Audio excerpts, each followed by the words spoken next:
তো তোমরা যদি লেগ মাসলটাকে ট্রেন করতে চাও, এর জন্য বেস্ট 3টে ওয়ার্কআউট দেখাবো, তো তোমরা 3টাকে ফলো করতে পারো, তাহলে তোমরা খুব তাড়াতাড়ি রেজাল্ট পেয়ে যাবে। পা দুটো কিছুটা এরকম পারফরমেন্স করবে, পুরোবার শোল্ডারে সোজা সোজা, এবং তোমরা এইভাবে স্কোয়াট লাগাবে।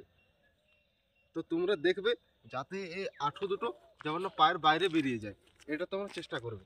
তো দেখতে পাচ্ছ কিছুটা এইভাবে পারফরমেন্স করবে।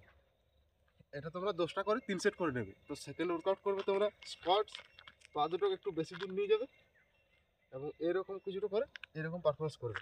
এটাও দেখবে পা দুটো যেমন না আঁঠুর বাইরে, পায়ের বাইরে যেমন না চলে যায় আঁঠু দুটো। এটা তোমরা 10টা করে 3 সেট করে নেবে, কিছুটা এইভাবে পারফরমেন্স করবে। তো লাস্ট ওয়ার্কআউট করবে তোমরা কিছুটা এইভাবে।